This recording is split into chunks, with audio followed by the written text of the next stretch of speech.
This is Joseph Carpenter. Today is January 9th, 2024, and I am interviewing Keith Owens for the first time. This interview is taking place at University Hall on the campus of the University of Texas at Arlington. This interview is sponsored by the UTA History Department, College of Liberal Arts, and is part of the Maverick Veterans Voices Project. Welcome and thank you for agreeing to be interviewed. Good to be here. Thank you. All right, where are you from originally, and tell me a little bit about your growing up. Sure. I'm originally from the Bay Area. Okay. I grew up in Oakland, California. I have 4 siblings. I have an identical twin brother, 2 older brothers, and 1 older sister. Did my elementary time at Burbank Elementary. At the time, it was a junior high, so I moved on after graduating from elementary to junior high school, which was Frick Junior High, which wasn't the best school, but you made the best of it, with respect to the neighborhood that you lived in. Right. And then from there, I did from 9th grade, because at that time they had 7, 8, 9, as opposed to middle school now. I graduated from junior high school and went to Fremont High School. And I started there, did my 3 years there, 10th, 11th, and 12th. And then at that time, I really was a little indecisive as far as what I wanted to do with my life. Mom and Dad did not put away any money for any college. Matter of fact, there never was any discussions about college in our household. The main thing was, it looked like, I guess back during that time, was that you get a high school diploma. But there was never any mention as far as, okay, after high school, what do you do? So at that time, I was in junior ROTC, and along with my twin brother. So at the time, when we graduated, we decided that we were going to go to the military. So because we were twins and we are identical twins, his name is Ken, and I'm Keith. Right. We were called the twins. Oh, okay. Our twin. So we decided that we needed to establish our own identity. So he joined the Navy, and I joined the Army. Okay. We did not want to go to the military together. Right. We just needed to establish who we were and who we could become. Yeah. So I enlisted into the United States military as an E3, a private first class. Okay. And I did my basic training at Fort Jackson, South Carolina, which was an eye-opener for me. Really? At the age of 18, I've never been on a plane. I'm first time away from home, from my mother or father. I would be remiss to say that I came from a mom and dad that divorced. Oh, okay. So they got a divorce when I was 17, and had to live with my father, and that was not the best role model at that time in my life. Right. He was on his own path. So mom had to essentially work very, very hard to take care of us. I worked at a Chevron gas station, making minimum wage. It was $3.35 at that time. Right. And my brother worked at 31 Flavors, Baskin Robbins. So between my mom and my brother and myself, we paid bills. Wow. So at the age of 17, 18, I was paying bills. I mean, I was doing real man things. You're having to be a grown-up. Yes, adult things. So I got indoctrinated very quickly to adult life. So went to the military, hit basic training. That was quite an eye-opener for me. But it was kind of bitter, and it was sweet at the same time. Why was it an eye-opener for you? It was an eye-opener because it was so structured. Oh, yeah. It was so structured. I saw people I've never saw before, different ethnicities I had never had contact with. Right.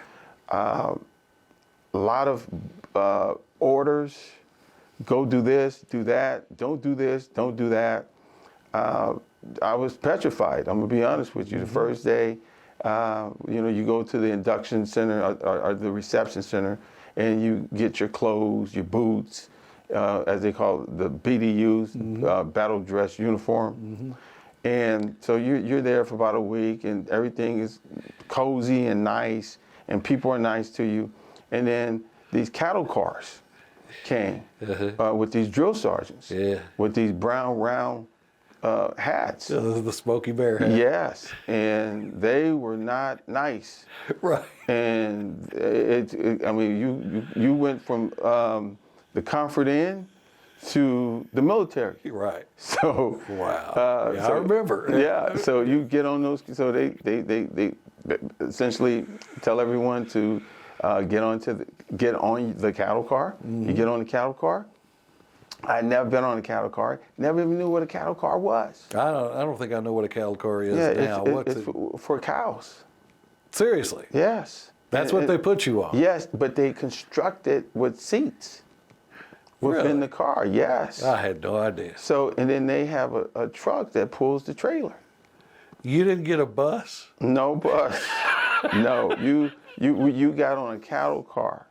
And that just goes to show you, I come from an urban city, right, like Oakland, California, with buses and cars, and now I'm dealing with a cattle car, right, which I've never even knew what a cattle car was. Never know what it was. Let alone ride in one. Right. So they take you to the barracks.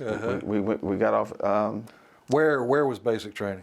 Fort Jackson, South Carolina. Oh, okay. So all the way across the country. Yes. The model was victory starts here. Okay. And so that's what their model was. It was a training post. So they were really strict on training. My MOS was 71 Lima. Which is? Administrative specialist. Okay. Essentially a clerk. Okay. Okay. The military has all these names. Right. They call it the MOS, which is Military Occupational Specialty. Right. And they give you all these fancy names. So I got one quick story for you. Go ahead. I was at the Presidio, when I eventually ended up at the Presidio of San Francisco, and I met a particular soldier who worked in the dining facility. And I asked him what his MOS was.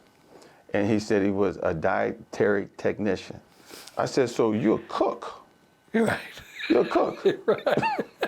So that was kind of funny when he told me. I was like, you're the cook. Okay. Right. So anyway, just going. Everybody got their fancy name. Yeah. So let me go. Let me just kind of go back. So we get off the trucks. We're at these like old World War II barracks. Yeah. They call it Tank Hill. Okay. And I was in, I believe, I want to say Alpha Company. And they had these different names like Warlords, Iron Man, things of that nature. So I was a part of the Iron Man collection, if you will. So we had 60 troops to one platoon. Okay. And we had a company commander who was a captain. He was a ranger, African-American guy, real tough on you. And so we would get up. The drill sergeants, they were real tough. It was almost like I think it's designed to break you down and then build you up as quote unquote a soldier. Right. So a lot of calisthenics, physical training, a lot of running, a lot of training, shooting, bayonet training, things of that nature. How to put together claymore mines. You learned all that in boot camp? In boot camp. And we had what we call a smart book. And one thing that I never forgot in the smart book, and I still use this particular term in my class, they call it the 7 Ps. 7 Ps, okay. Prior, proper planning prevents piss poor performance. Right. And I never forgot it. And I still use it to this day. So if you maybe was unaware of what one of the particular taskings you were supposed to do, you looked at your smart book. Oh, okay. So we had a lot of bivouac meaning out in the field, and we spent a lot of time out there doing that. We carried our M16s, rucksack, helmets. We marched a lot of places. Yeah. So it was a lot for an 18-year-old kid to go through. Did you think, or did you feel like the ROTC experience had helped you prepare for boot camp, or was it just a totally different world? I think it did somewhat prepare me for boot camp because we did, at the time when Fort Ord, California was in existence, you may know that they closed a lot of military installations over the years. Yeah. Fort Ord, California was one of them. So we went up to Fort Ord to drill one particular summer. And that kind of gave me that exposure to military life. So, being in formation, getting up at a certain time in the morning, going to bed, making sure you clean up the barracks and things of that nature. So that helped. The marching, understanding and recognizing rank. Right. Yes. That's important. Oh yeah. Between the officer and enlisted. So so your question is very, very. That's a great question. That it helped me out a lot. Yeah. So coming from Oakland, so a pretty urban area, obviously. Had you been out of California in your life prior to that? I had never been out of California in my life. So you traveled all the way across the country to South Carolina By myself. by yourself for the first time. For the first time, the military, they call it MEPS. Yeah. I think it's called Military Enlisted Personnel Center. Yeah. And so they gave me a plane ticket. I got on a plane, and I arrived in South Carolina at the airport, and I caught a taxi to the military installation at Fort Jackson. And that was my first time being on my own. Wow. There's no mom. I bet you were scared. I was very scared. There's no mom, there's no dad to call. You essentially, it was either sink or swim. Yeah. So how did your parents respond to you and your brother going into the military? My mother was definitely all for it because she had met a gentleman that she later married, who was my stepdad, who worked at General Motors. Okay. So, but he was being transferred to St. Louis. And my mother, she just didn't particularly like her position. She wasn't making a lot. And at the time, it was an opportunity for her to re-kick her life or restart her life. Yeah. So, and just being very frank with you, my twin and I, we understood that she just met a man. This man was not signing up to take care of two 18-year-old boys. Right. So we knew we knew what we had to do. Sure. So in order to let my mom have her life, and after going through a very tumultuous relationship with my father, and so you asked me about my father, how he felt. He didn't even know. Oh, really? Okay. Yeah, so he didn't even know where we went. Sure. I don't even think he even cared, to be quite honest with you. Yeah, I understand. So we went, and again, like I say, there was no other options. Yeah. In terms of trying to go to like a community college or anything like that. It was pretty much all I had. Do you think, though, that you could have, looking back, do you think that you could have hacked a college education at 18 years old? Looking back, I'm not sure. I don't think I was quite ready, to be honest with you, for really bearing down into the books. Right. I'll tell you why. Because I didn't go to the very best schools. Yeah. I have somewhat of I have a conflict within me with respect to case law with the Supreme Court called Brown versus the Board of Education. Yes. They're separate but equal. Right. My junior high was predominantly black. My high school was half black, half Hispanic. Okay. The teachers there were awful. Really? Yes. The counselor, I think I may have spoke with him once or twice in the 3 years I was there. He never sat down with me. He never tried to mentor me, never asked me what I wanted to do for a living. All he would do was just add or drop classes for me. So, how did you come out of that environment? Because, I mean, you're in an urban area, primarily minority area.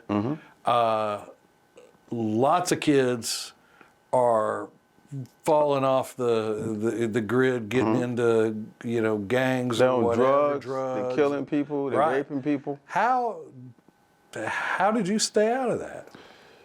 My twin and I, it's funny, I have a tendency of including him because he and I sure. are almost like just one pea Right. in a pod. Right. We learned early on how to stay out of trouble because we saw there was a lot of kids where they actually lived in, I guess, undesirable neighborhoods.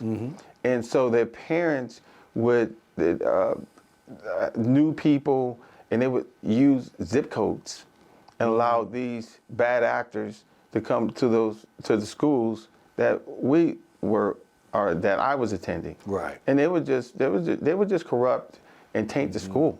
And it was just a really bad atmosphere and environment up there. So the biggest thing that we learned is to keep your mouth shut and don't talk about people. Right. And I never had a fight. Wow. Never in school. Right. Okay. In school. Yeah. But maybe like little neighborhood scuffles, that kind of thing. Sure. But but any type of fights at school, we never did that because those fights can prove to be very deadly. Yeah. And those guys, they had guns, they had knives, chains. They could do some really horrible things to you. So we stayed out of trouble. How much credit do you give your mom for that? I give my mother a lot of credit. Yeah. I mean, single mom. Yeah, single mother, abused physically and mentally. Just dealing with life. Yeah. With 5 kids, really nowhere to go per se. So my father, he was the breadwinner. So, I mean, he was the referee. He called the balls and strikes. So whatever he said went.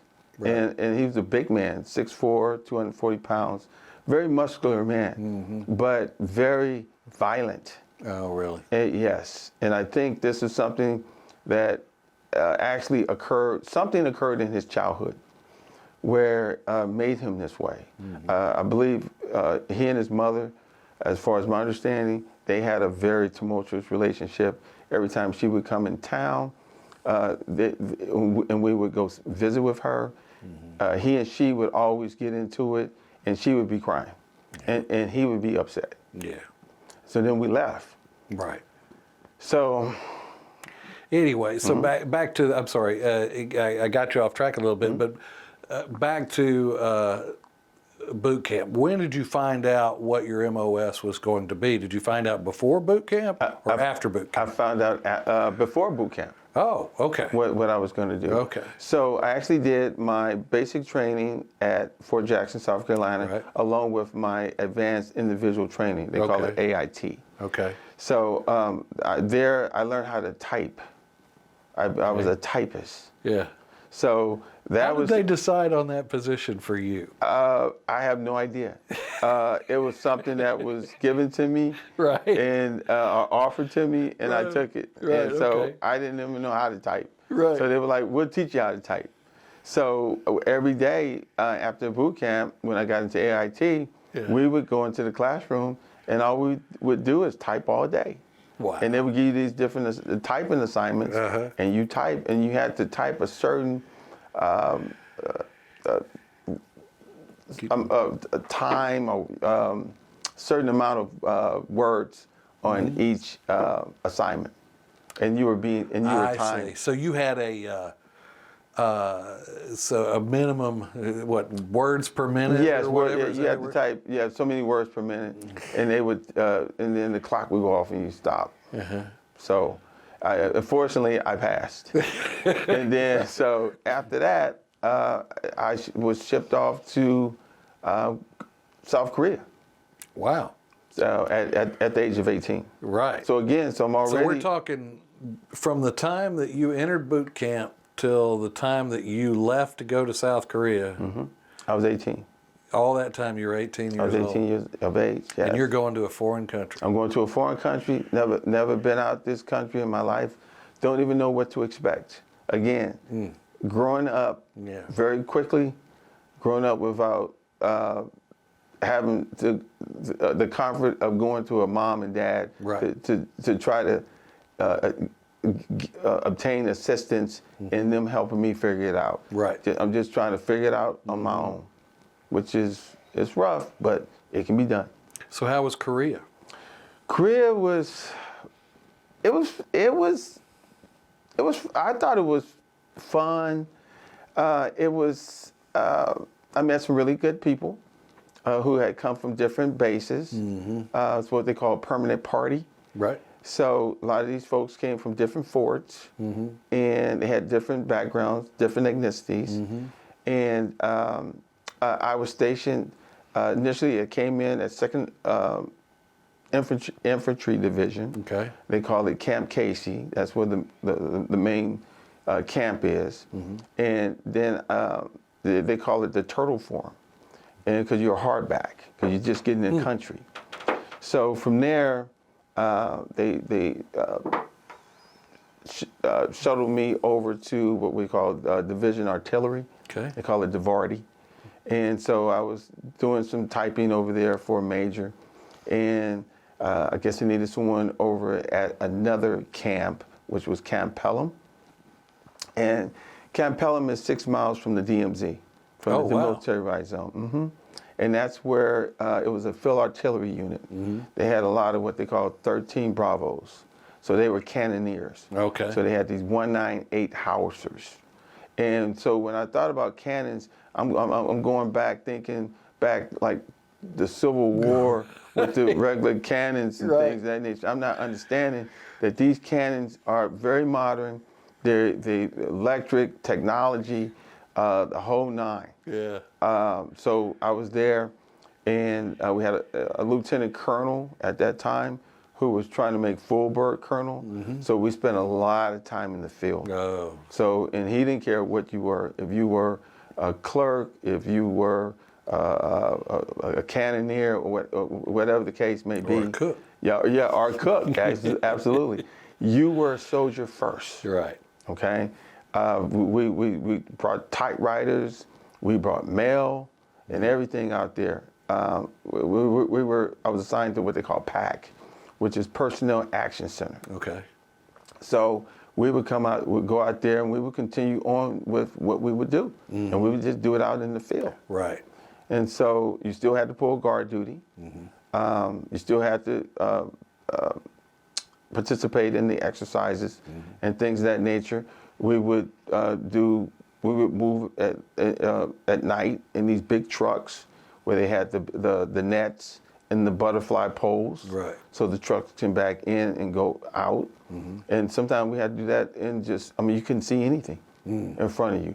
But the purpose was how quickly can you get all your things in order in case the North Koreans come across the line.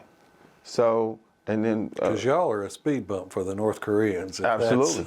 Absolutely. I mean, basically. Absolutely. So when you hear that siren and you're in your bunk, the first thing on your mind is that the North Koreans are coming. Right. So you run, you get information, they take roll call. At that time, you go to the armory, you get your M16, you go back to your room, you get all your stuff, and you make it out to your respective units' trucks, and away you go.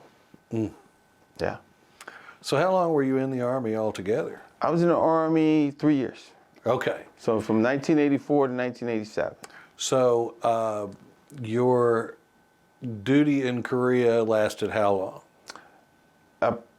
I want to say about a year and 12 days. And then where'd you go? I went to the Presidio of San Francisco. Oh, okay. All right. So almost back home. Yes, I did. Matter of fact, it was a wish list. And I was initially supposed to go to Fort Sam Houston, Oh, really? Texas. Yeah. Yes, and that was and then the wish list came, and they were like, "Well, where do you think you might want to go?" So I saw Presidio San Francisco. Didn't even know anything about the Presidio San Francisco, but I knew it was going to be home. So I was stationed at Letterman Army Medical Center. Okay. And so I worked there for the adjutant in his office. So, and also the mailroom that was within the medical center. So why did you decide to get out? I got out because it was very difficult for me to get promoted. I did go up for promotion. I was a specialist at that time, at E4. So I did meet the requirements to be promoted. So I was an E4 promotable, as they call it. But the cutoff score was 999 points. And there was no way mathematically that I could get there to become an E5. Why is that?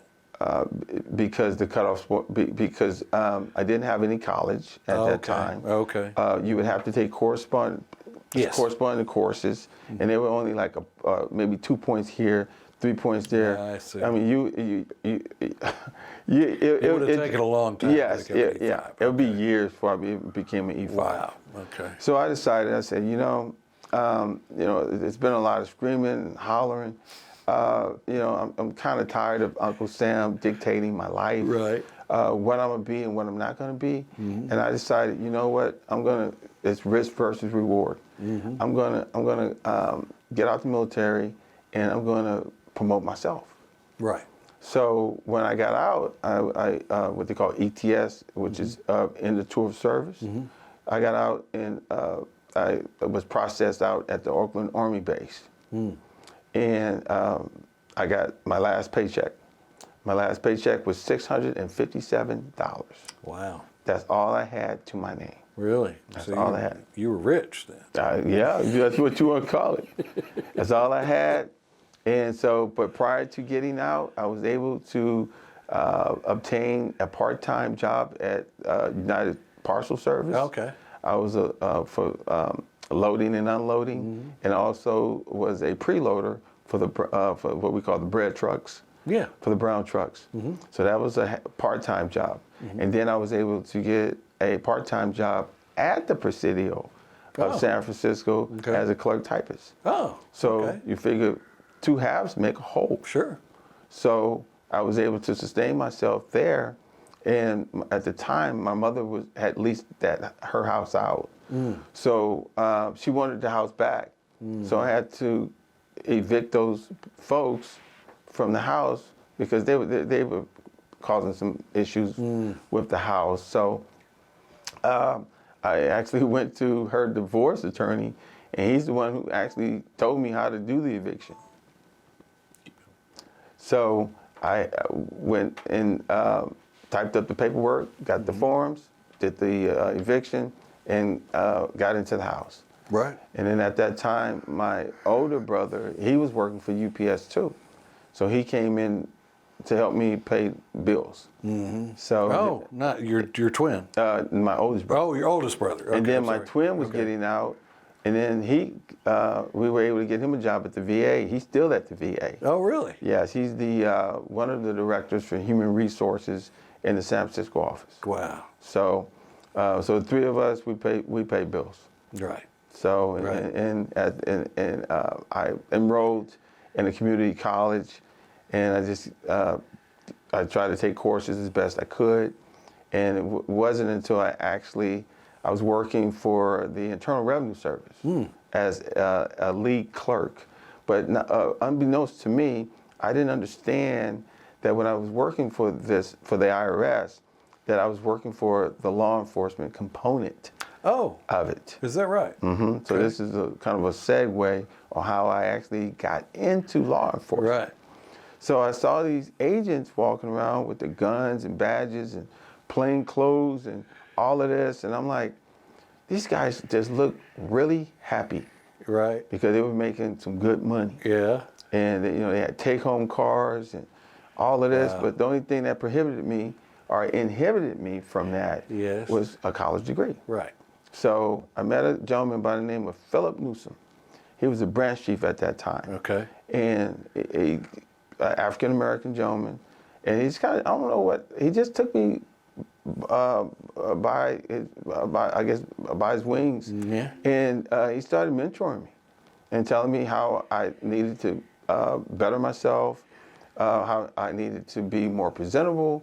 It wasn't, some people think criticism, when people say things that they're criticizing you, the man was just trying to help me. Yeah. So I took it as very constructive criticism to help me get to where he knew I wanted to be, and that was to be a special agent. So to fast forward, how I ended up taking a job in St. Louis as a general investigator. Okay. Okay. Now, you'd finished your degree by this time? I had not. Oh, okay. Go ahead. So I had started school at Columbia College. The main campus was located in Columbia, Missouri, but they actually had a satellite campus in St. Louis. Okay. So I ended up starting to go to school at Columbia. Was your mom still in St. Louis? She was in St. Louis, Okay. yes, at the time. And I lived with her very briefly until I could get situated. Sure. And I ended up getting my first apartment in St. Charles, Missouri. So getting back with Columbia College, I was accepted into the University of Missouri at St. Louis. They call it UMSL, UMSL. Okay. And my first class was sociology. And I didn't do very good in that class. And I guess because I didn't really understand or know at the time what I really wanted to do, didn't really understand the academic aspects of majors, minors, what was being offered, just ignorant to it, So I tried Columbia College. It was a much smaller college, much smaller classes. I had a lot more personal interaction with the professors. And I said to myself, I like this school. They seem to be and they had some really, really good professors there.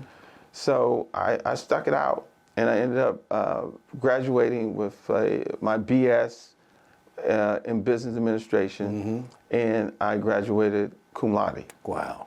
Yeah. That's great. Yeah.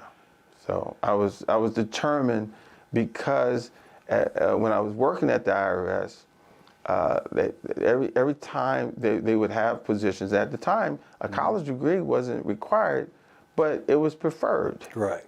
And a lot of the agents, they didn't have college degrees. And because I was a background investigator. Right. So I would go to these different schools, different communities, different employers, and some of these folks barely got out of school. 2.0, 2.2. Wow, And I would really? look at when I requested a transcript, I would look at their transcript, and I would say to myself, if they can get a degree, what is wrong with me? Right. But because they were trying, they, meaning the IRS, are individuals, at the IRS was trying to dictate my destiny and what I was not going to be, I was determined to remove any impediments that was in my path. Yes. Okay, for them to say, well, you don't have this, you don't have that. I was like, essentially I was like, I'm going to make sure that I have all the requirements. Yes. So what's going to be your response then? So when I went back to school, I went with a vengeance. I see. So got that lined up, and so one day I was in Washington D.C. And Mr. Newsom, the gentleman I told you about that worked at IRS, he had transferred over to the United States Department of Housing and Urban Development with the Office of Inspector General. Oh, okay. That the OIG is the law enforcement arm for for HUD, for Housing and Urban Development. Right. So I was there on an arbitration hearing with IRS, and I knew Phil had just relocated there. So it was a rainy day, Friday. I was getting ready to leave that Saturday, and I stopped in to see him. And he was getting situated, and this and that with his new office. And he says, you know, Keith, I may have something for you. He said, how's school going? I said, school's going great. Yeah. And he says, what do you think about going back home? He says, how about Los Angeles? I said, I would love to go back, but as a special agent. Right. I said, so you singing my tune. That's he said that. Mm-hmm. As a special agent. As a special agent. Wow. And so he says, because he was in charge of all the special agents in charge, what we call SAGs. Wow, okay. So they reported to him. So he brought in another guy, I think he was some type of special agent in charge, and we spoke for about, the three of us talked about 2 hours, and then I got a call that Monday from the special agent in charge in San Francisco, but he was over the Los Angeles office. And I talked with him for about 3-4 hours on the phone, and 30 days later, I was hired as a special agent. Wow. Yeah. That's an amazing story. Yes. And so you went back to LA then? I went to, I'm trying to think. I didn't go to LA. Oh, okay. From St. Louis, I went straight to the Federal Law Enforcement Training Center. Okay. I went to the academy. Okay. So went down there, met some really great people. You know, they send, ATF, IRS, I was Secret going to ask you Service. that. Yeah. Everybody's down there. Okay. It's what they call CITP, Criminal Investigator Training Program. Okay. So everyone gets thrown in, regardless of what agency, your respective agency. Everybody goes through CITP. And then after you graduate CITP, then you go to your respective agency's school, where they teach you how to do your job for that particular agency. Right. Such as. Now, I'm sorry to interrupt you. How long were you in training, and how old were you at this time? Okay, I want to say I was in training 2.5 to 3 months, I believe. And I was 30 years of age. And had you already finished your degree? I was close. No, I had not. Okay. I had not. I was close. All right. And so, and Phil knew that because I was so close. He went on ahead and accepted me anyway, because at the time, the vacancy announcement did not require a college degree. Okay. Okay. But I had the experience. So I finished up there, learned a lot, learned about law enforcement. They would always tell us, we're teaching you just enough to go back home and get yourself killed. And I was like, wait a minute, I thought I was down here for you to help me stay alive. Again, my ignorance, didn't understand what he's saying is that we're not teaching you enough for you to be worldly and experienced enough to go on the street and enforce law. Right. And that's the reason why we have training officers, our field training officers, FTOs. Right. So I got back, and at that time, I was stationed in Los Angeles with, I think, 3 other special agents. And the job of the OIG is to oversee HUD and to look for waste, fraud, and abuse. Oh, okay. People may embezzling money, people who may be employees of HUD? Employees are any outside entities. Okay. The biggest thing was FHA loans. Oh, yeah. FHA loans. Oh, so yeah. I put a lot of brokers, a lot of real estate agents, a lot of investors in prison. Because they manipulate those FHA loans. Right. Those loans go into default. That's money lost by the government, and the taxpayers have to absorb those costs. So, 5 homes you could be at $1 million. Yeah. Easy, at $200,000 each. And so the first thing the U.S. Attorney would ask me, okay, how have we been injured?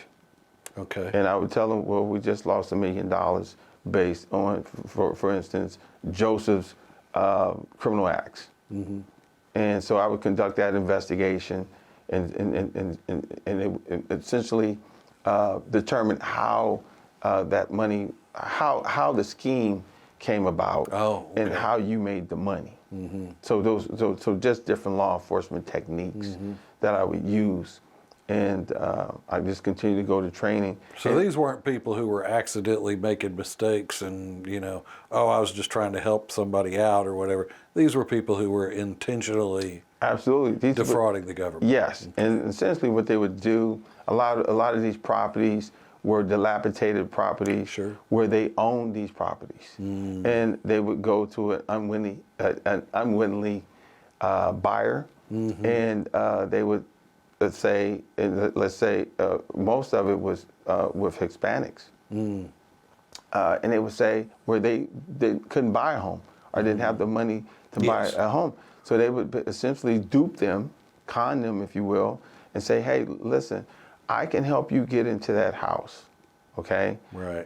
But I'm going to have to utilize your information. I can help you get into a house, not right away, but I can help you build your credit. So what they would do is they put together all this fraudulent, these documents, paycheck stubs, be it gift letters, social security numbers, things of that nature. All these things were fraudulent because I would go back with the file and ask, well, did you sign this? Did you sign that? Did you receive $35,000 as a down payment, et cetera, et cetera? And it would say, no, no, no. Well, who did you meet with? Well, I met with Joe Blow. Right. Okay, and then so I would essentially do this with all the buyers that we had on the list, and the common denominator would be Joe Blow. So I would essentially go get the information regarding who the source of information or source of funds that came up with that down payment, and come to find out that it was someone that Joe Blow knew, and I would ask them, and long story short, basically put the puzzle together. Right. And so we could show that those homes went into default because you're what we call a straw buyer. Right. So you're not going to be living there. So the motive for that particular investor or the broker or the real estate agent is to make money. They don't care after the fact. They just want to get their money wired to them. Yes. And they go on to the next victim.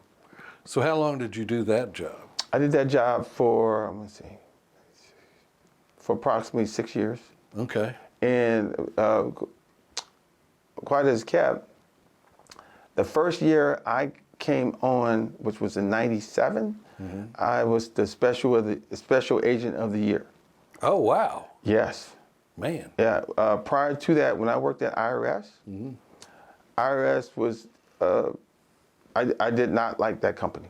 Okay. I did not like that agency. I didn't like the people I worked for. Really? They were just really cutthroat, real backstabbers type people. So when you switched over to HUD, then the people were... When I got myself out of that toxicity environment, if you will, Yes. and got into a more of an environment that was professional and worked with professional people. I did a lot of work with the FBI in Los Angeles. Oh, okay. A lot of work. All right. And that's pretty much how I really learned how to become an agent. It's working with the FBI. Right. So worked with an individual by the name of Michael Denke. And didn't know anything about Mike, but looked into Mike's background. Mike went to UVA. He was in ROTC. He was a tank officer in the military. Okay. Mike later went to law school and got his law degree, passed the bar, and became an assistant district attorney. Oh, And then from there, he became an FBI agent. I see. So Mike knew what probable cause was, Sure. how to write up warrants, how to put together cases, because he prosecuted cases. Yes. So he would, talk with, detectives and things of that nature, and tell them what he needed for prosecution. So the first day I met him, we had a very lazy agent in the office who actually gave me this case. And because he just didn't want to work. So he provides the case to me. I get a call from Michael Denke. Michael Denke said, it was two of them. It was Michael Andrews and Michael Denke. Okay. Michael Denke, I said, well, I got two cases with you guys. I got one with Mike Andrews, and I got one with you. Michael says, oh, man, don't worry about this case. This case is real big. He says, if you take this case, work this case with me, I'll make you a superstar. Really? And I got Agent of the Year. Wow. Working with Mike. Wow. Yes. They flew me to D.C. The Inspector General gave me a plaque. Yeah. Man. Yeah. That's great. Yeah, it's crazy how things were just kind of going on. Yes. So when I look back, when we were talking earlier about the military days and all that, I was getting into the big league with a lot of this stuff. Yeah. As soon as I got into this whole federal agent thing. And the role of a mentor cannot be understated. Absolutely. In your life. Absolutely. Or overstated, I guess, in your life. It's true for me as well, which is why I'm acknowledging that. And so you did that job for 6 years. I did that job for 6 years, and then I felt like I had plateaued in that job, and I applied for the Food and Drug Administration Office of Criminal Investigations. Okay. So I worked for the Food and Drug Administrations, and that job was in Oakland. So I was literally home. Right back home. Yes. Now, the only thing I will tell anyone, if just because you left something one way, you may not come back to it the same way. Okay. That's right. It was a mistake. Oh, is that so? It was a mistake. Yes. Oh. I should have stayed in Los Angeles.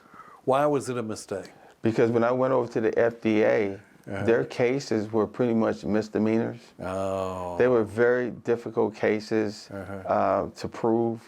We dealt with a lot of pharmaceutical companies and things of that nature. They had a lot of, big time lawyers. Yeah. And a lot of the prosecutors, unless you really had a smoking gun, they wouldn't take the case because a lot of it was just little misdemeanor deals and this and that. So I didn't particularly care for the people there. Yeah. They had all come from the U.S. Secret Service. Oh, really? Huh. Yeah, all of them.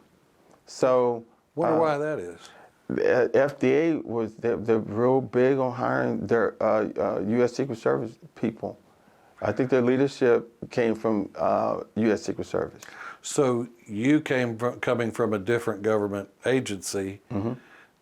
Did you fit in? I did not fit in. Okay. And how long did you stay at that? I stayed there for 7 months, and I got the heck out of there. 7 months. Wow. Absolutely. Yes. At 7 months, I made some calls. I had a really good reputation in Los Angeles as being a good agent. Yes. And I made some calls, and I was just trying to get back. Yes. So I interviewed with TSA as a special agent, and I was going to be working in El Segundo, California, I believe.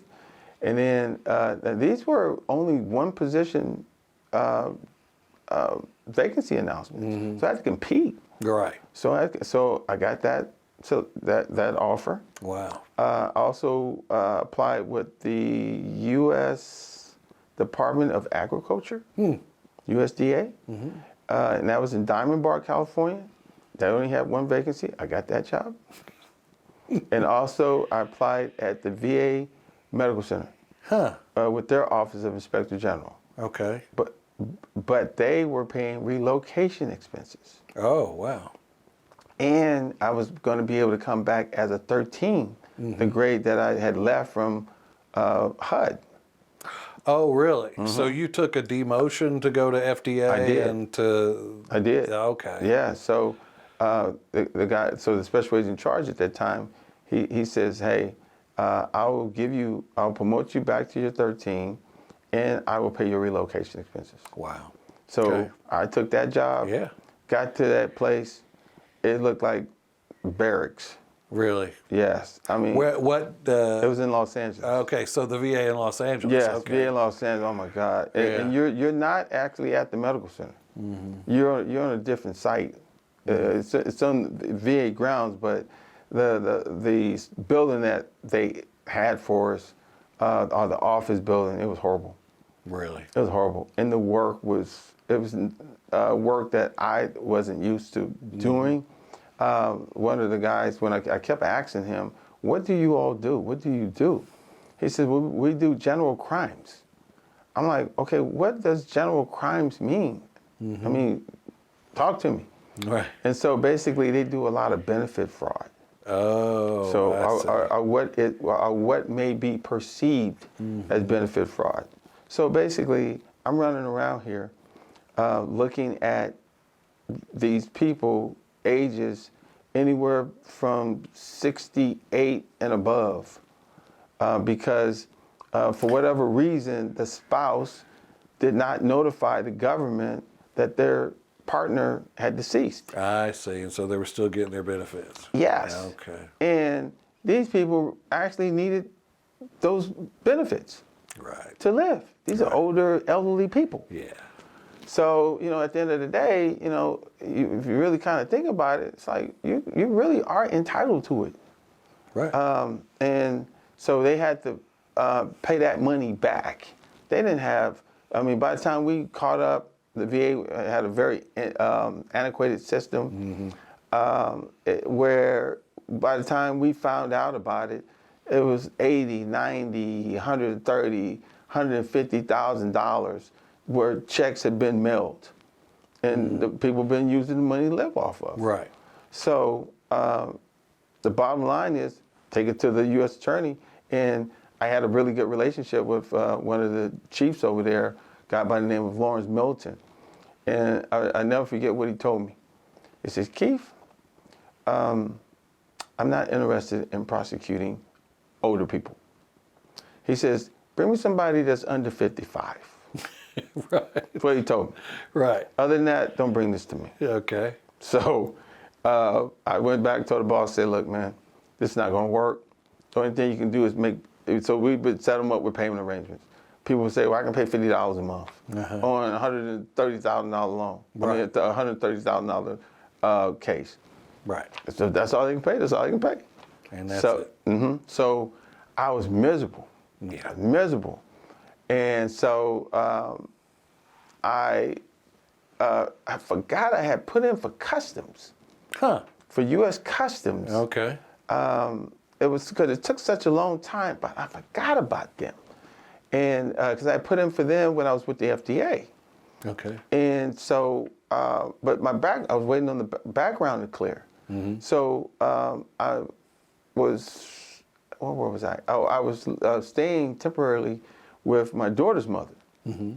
And who was an agent as well, with an agency called B&E, Bureau of Narcotics Enforcement. Okay. They're like equivalent to DEA, but they're with the state of California. Oh, I see. Yeah, under Okay. DOJ with the state of California. Okay. So a friend of mine who used to work at HUD, he was working at Customs, and he just happened to call me.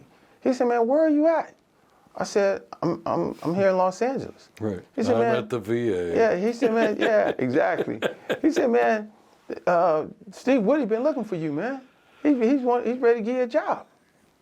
I said, "What?" I said, "Can you come over?" He said, "Yeah, I can come over."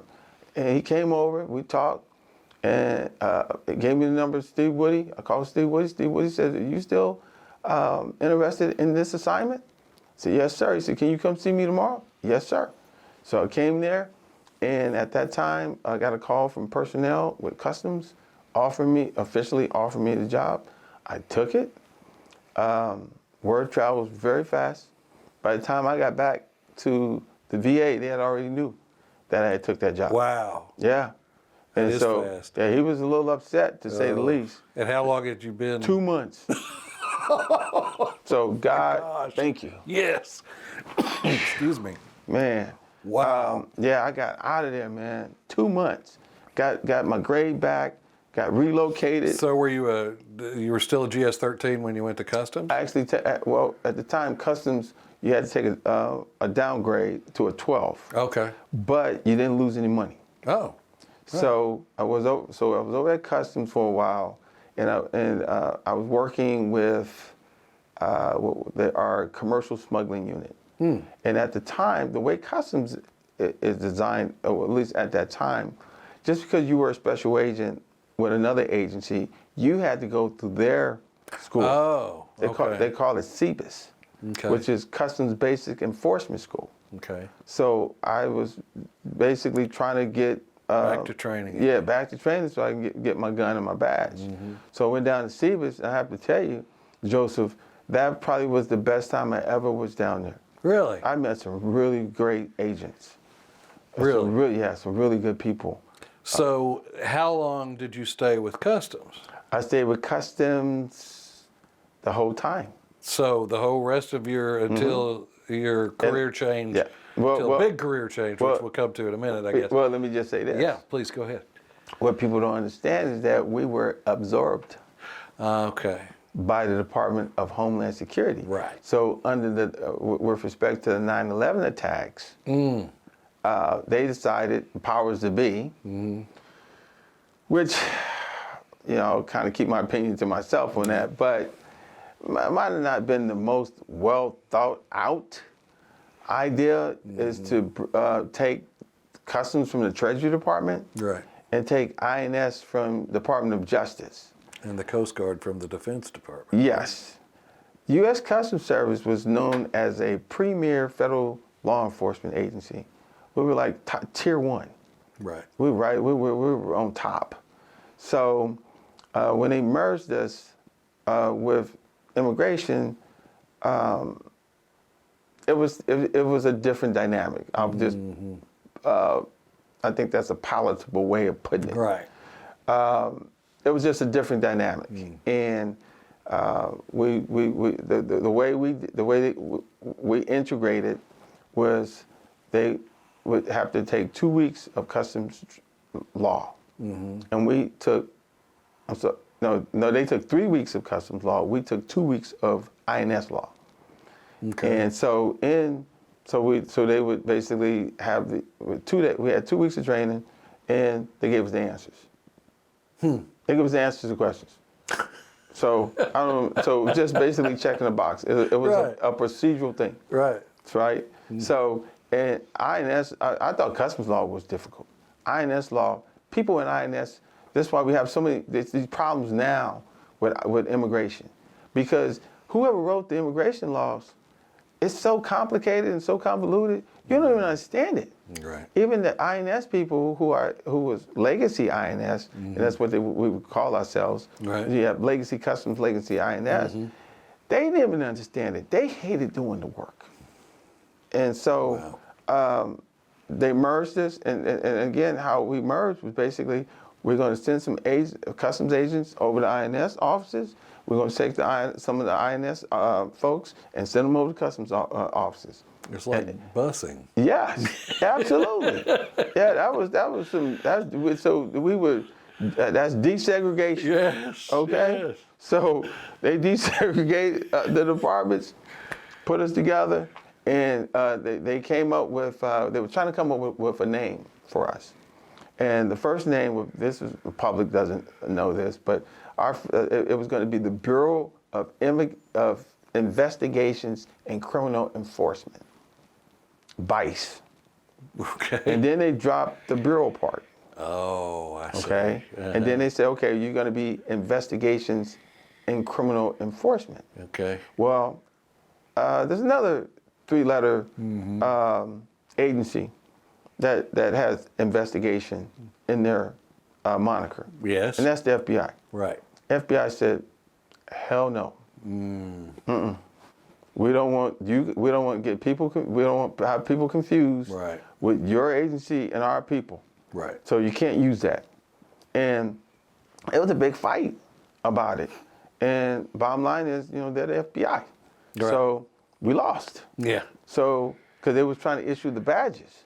Oh, I So see. we had to wait. So they settled on immigration and customs enforcement, ICE. I see. That's where that came from. Yes. All right. So I can give you a little bit of the history. I did not know that. Yep. So they started issuing the badges. So we started doing both, whatever INS used to do, and whatever the disciplines that Customs would oversee. And so that's what we came up with. The human trafficking. We came up with. We still had commercial smuggling. We still had boat cash smuggling. Then we had compliance enforcement unit, identity and benefit fraud, child pornography. You know, these were disciplines that both came from that of INS and Customs. So, and then obviously we started adding more disciplines as because we were somewhat embryonic in the infancy stages. Yeah, and they were just basically piling new responsibilities onto this new agency. Yes. You know, y'all will do this too. Yes. And that over there. Yeah. And anytime, I don't have to tell you this, Joseph. I mean, we're talking about two different cultures. Right. Yes. And you're splicing these cultures together. It's gonna be friction. Yes. So there's a lot of friction, a lot of turbulence. Yeah. In terms of they didn't particularly care for us, we didn't particularly care for them, but we had to work and get along because nothing was going to change. The powers that be, I think that was under the George Bush administration, I believe, and this was going to work. Yeah. So and you didn't have any say. If you didn't like what was going on, go work for another agency. So how long had you been with Customs before that change occurred? 3 years. Okay. Because officially we transitioned in 2003. Okay. So in the badge that they made is a very unique badge. So on our badge, it looks like these spikes, and it's a crown. And if you think about the Statue of Liberty, she wears a crown. Okay, right. And those spikes, there are 9 in that crown. And then on the bottom of our badge, there are 11 stars. So what do you think that spells out, Joseph? 9/11, of course. Yes. So a lot of people are like, oh, wow, I would have never known that. Well, I didn't know. Yeah, so. And that was intentional. Okay. Because that's the creation of the badge and why we were created as a department. Right. So you know, we tried to operate as quote unquote ICE agents, or ICE special agents, because they would have the moniker ICE on the top of the badge, but then they would have your official position on the bottom rocker of the badge. Well, that started to become a problem for the special agents, because when we go to someone's home or business, they're thinking that we're there for immigration reasons all the time to deport people. Right. And that's not what we do. There's a whole nother infrastructure called ERO. It's called Enforcement Removal Operations. That's the home of the deportation officers. I see. So they have their ICE badges, and on their rocker says officer. So, okay. So people don't understand the difference between the two. Right. Because your badge says ICE, his badge says ICE, but they don't look and see what your title is. Just every person's going to expect that y'all do the same thing. Exactly. Yeah. So at that time they said, okay, this is what we're going to do for you guys. We're going to rebrand you. We're going to take these ICE badges from you guys, and I guess they were able to get past this investigation thing with FBI, and they made us Homeland Security Investigations. I see. HSI. Okay. So now we're HSI special agents. So now no more of this moniker ICE. There's nothing on my credentials that say anything about Immigration and Customs Enforcement. But for whatever reason, the department still, the director of ICE, HSI still falls under. Is that right? Yeah. And we're like, okay, well, wait a minute. We're a little confused here. I thought you rebranded us. Why you keep trying to pull us back into this frozen water business, this ice business. So that still goes on. So if you would go to my office, Joseph, Yes. You'll see the badges. Yeah. And you'll see my first badge, which is with Customs. You'll see my second badge, which is with ICE. And then you see my third badge that says Homeland Security Investigations. And so what space of time we're talking about? 3 years or a little more than 3 years? Yeah, after probably the... about, let me see, probably I want to say maybe about 5 years. So you were with the same agency The whole time. Yeah. The whole time, Yeah. but you got 3 different badges I got to 3 show different for it. badges. Sure. Yeah, Okay. I got into it. Well, I won't say I got into it, but there was a professor here. He was retired FBI. Name what's his name? The last name was Gomez. Okay. Esteban. Okay. So he's retired FBI. So he and I would just kind of poke each other from time to time, and he says one day to me, and he just shut me down. He says, "Well, at least we know who we are. We know our identity." He said, "You guys don't even have an identity." He says, "You guys are from one agency to the next." Wow. I was like, "Well, you got me on that one, man." He said, "We've been the FBI the whole time." Right. But I did remind him that if you go back and you look at J. Edgar, J. Edgar, he was a very brilliant man.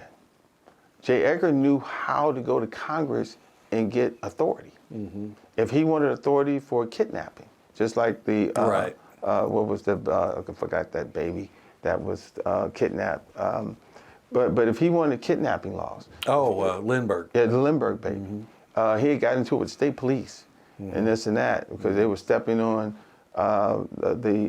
contaminating the crime scene unit and all that, and he got pissed off about that because they said he didn't have jurisdiction for kidnapping in the state or whatever that state was. New Jersey, I think. And so he went to Congress and got statutory authority for kidnapping.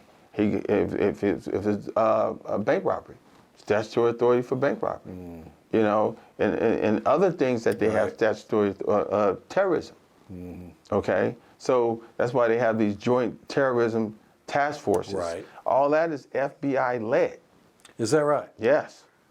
FBI leads anything regarding terrorism. Yeah, I didn't all know that either. FBI, yes. And that's one of the reasons why I never wanted to be on a JTTF task force. Right. Because I was like, I'm not an FBI agent. I'm an HSI agent. Right. And I want to do work for my agency. You know, not that they don't do work for American people. Yeah. But I just didn't want to be on that type of task force. Sure. But they lead it all because I just believe that if there were a real terrorist that say that JTF unit would come in contact with, I wouldn't see him. I wouldn't be going to the grand jury to box. I wouldn't be going there to indict him. All that, believe it, trust me. FBI is going to run that show. Right. Because they're the ones that are going to get the.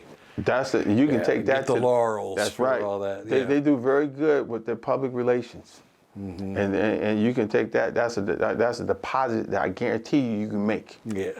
They're gonna run the show. So how long were you in federal law enforcement altogether? Right over 20 years. Okay. Right over 20 So did you retire from? I retired from the Department of Homeland Security with the Homeland Security Investigations from our Dallas field office. And what year was that? That was in 2016. And how did you end up Here? at UTA? Okay, so great question. I decided while I was in Los Angeles as a special agent with HUD, I went back to school to the University of Laverne, and I obtained an MBA. Oh, okay. And so I started. So when I was here in Dallas, I was assigned to our North Texas Human Trafficking Task Force.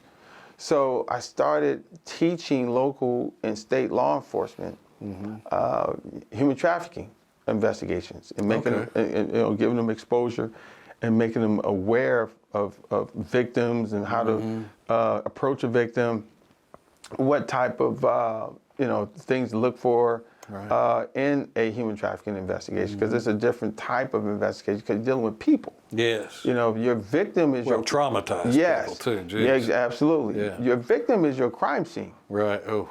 She knows everything. Right. So you have to take care of your crime scene. Right. And make sure that certain people stay away. You have to, but now we're talking about a human being. Yeah. So you know, it's a method. Yes. When you are dealing with a victim that's been traumatized like that, beat, tortured. I mean, I've heard it all. And a lot of these come from young girls. So, you know, the first thing you want to do is ensure that young lady that she's going to be okay. Right. You know, check out her health and all that. A lot of times what happened, I used to go to my boss and say, you know, you got to make sure you get the right people for this job, because you can't go in and start asking questions about, okay, well, what happened? How long were you engaged in, how long were you a prostitute or something like that? If you're already demeaning the person. Right. You know, so no 6-year-old grows up and wants to be a prostitute. Right. Okay. So I really got into that work. Okay. So I started teaching over at Eastfield College in Mesquite. And I taught on behalf of the North Texas Crime Commission and the school itself. And I taught there for 5 years. I would do a beginner class and our basic class, and then I would do an advanced human trafficking class. So I did that for 5 years. Wow. So during that time, I enrolled here at UTA in 2011. And I wanted to get my master's degree because I taught at Arlington PD. I taught obviously at Eastfield, and then I taught over at Fort Worth. Okay. And TCC. And these guys were like, you know, we really like the way you teach. Do you have a master's in criminal justice? And only the third time that was asking me, I was like, okay, somebody's trying to tell me something. Yeah. Let me go back and get this master's. Because you'd already had your MBA. But I needed a master's in criminal justice. Criminal justice. I'm gonna be honest with you, Joseph, it was hard to go back and get another grad degree. I bet it was. Sure. I'm like, man. Sure. I'm like, I'm tired of being in school. So I went, and I was, what was it? I was the, I don't know if you're familiar with the National Center of Missing and Exploited Children, NCMEC. I was their hero in 2014. I rescued 22 kids. Wow. So me and my wife at the time, we went to Austin, and I was recognized as their, as the Texas hero. Wow. And along with 2 other state senators. So I got that award. That's great. And I finished my degree here, and I did. And they gave me. They had these little awards that they make up. I was the class. I was voted as the class spokesperson. Oh. Because I can tell you, Joseph, when I'm in class, and I got a PhD, telling me about this and telling me about that. Right. I want to know. Yeah. Because I do it every day for a living. So I'm going to test you and see how much you know. Right. Because people do research, they got to get that information from somewhere. So I just would just be on them. And so I made such an impression where they were like, you know, I think you'll be a good fit up here. And so the same month I retired is the same month I started here. Is that right? So I've been here over 7 years now. That's great. And in 2018, I got the Outstanding Teacher Award. Only 2 years of being here. So just been doing my thing. Right. And then I got promoted from senior lecturer to distinguished senior lecturer. And then I became the internship director. Right. And I continue to help kids get transition from college life and give them real careers, not jobs, but careers. Yes. So we got a lot of folks that are in law enforcement now. Even got one particular young lady. I got her internship over at the Department of Homeland Security, and she's now a special agent. Wow. Yeah. So, do you miss it? No. You know, No. No, I say that with no hesitation. 20 years was enough. Yes, it's a lot because in 2004, there was a presidential campaign with John Kerry and John Edwards. I traveled with them Oh, you did? for 7 months. Wow. With the Secret Service. And we went, I mean, it was great, trust me. I probably would have never had a chance to go around the country the way I did with that. But that was a lot of work, and I'm going to be honest with you, that's a thankless job. Because you're guarding the door, you're guarding, say, a garage, a building, and you're so far away from action, it's ridiculous. So you're still in your suit and all that? All that. You got your earpiece and all that. You look good. Right. You look good.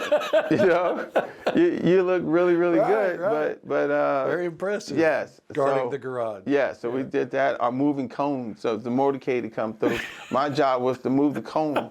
So I moved the cone over here and let the motorcade come back, and then put the cone back and stand next to the cone, and make sure nobody don't come in. Not many awards for cone moving. Absolutely, absolutely. So did that, and then I traveled. I don't know if you're familiar when the Holy Father came, the Pope. So we had three days of training. He went to D.C., he went to Philadelphia, city of brotherly love, and he went to D.C. I'm sorry, D.C., Philly, and he went to 3 places. I'm trying to think. Hang on. In New York. Oh, okay. So he went to New York, D.C., and Philadelphia. So I was at the D.C. location. So prepping for him, I got a chance to meet Justice Roberts. His motorcade came through. All the justices, they have their own protection detail, Right. and all of that. So Who does their protection? they It's have a separate. in-house. Oh, okay. They have their own special agents I see. that work for the Supreme Court, because Okay.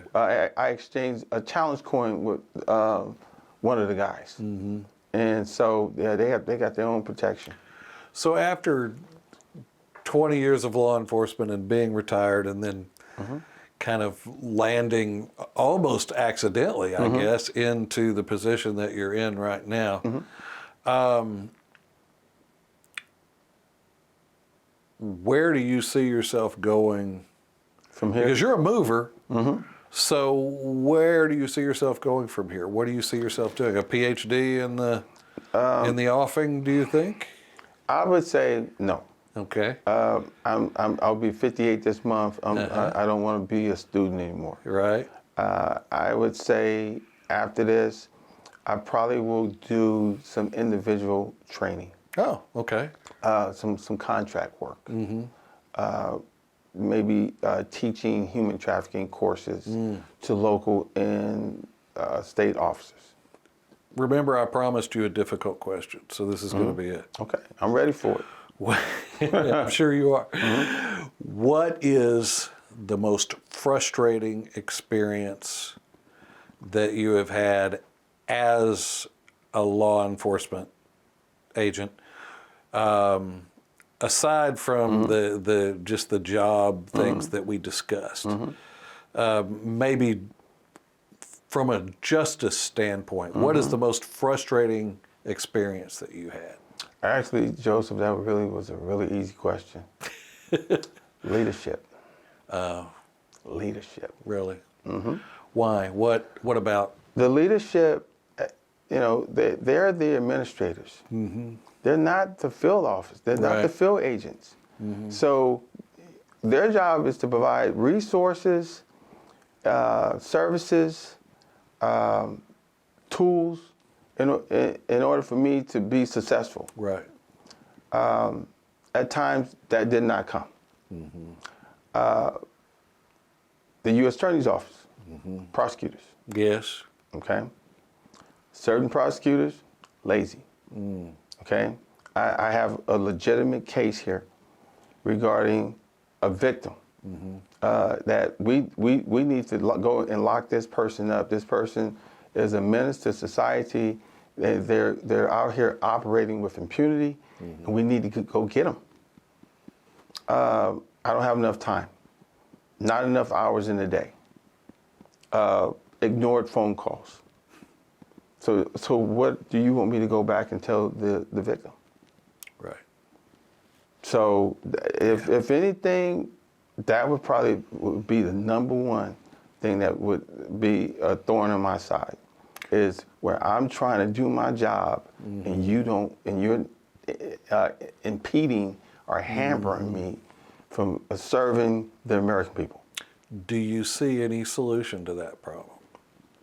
Put the right people in the right positions and make sure whoever you hire has a desire, because I really believe law enforcement is a calling, just like teaching is a calling. Sure. You know, we don't get paid a lot of money here, but my satisfaction is when kids have a smile on their face and they're in my classroom, Right. and it's a modality platform for me to ensure that they really understand the rule of law. Right. And for them to get a good quality education. Have you had, I don't know if this is an appropriate question or not, but I'm We're just anyway. talking, Joseph. Right. You can ask me anything you want. All right. I'm an open book. All right. Well, the question is, have you had any student that you said they don't belong in law enforcement? That's a great question. I've had some lazy students that don't want to do their work, I see. or they Okay. don't want to do the assignments. Right. Now, as the internship director, Yes. it's my job to essentially scrub and, Yes. And make sure that I'm going to send over a quality student Right. to an employer. If I believe that you're not doing my work, you're not showing up for class, and then you come to me and you ask me about an internship, not going to happen. Right. Not going to happen. But not as far gonna- as psychological things go, for instance, where you could tell somebody is a, I'll just throw out a word, narcissist.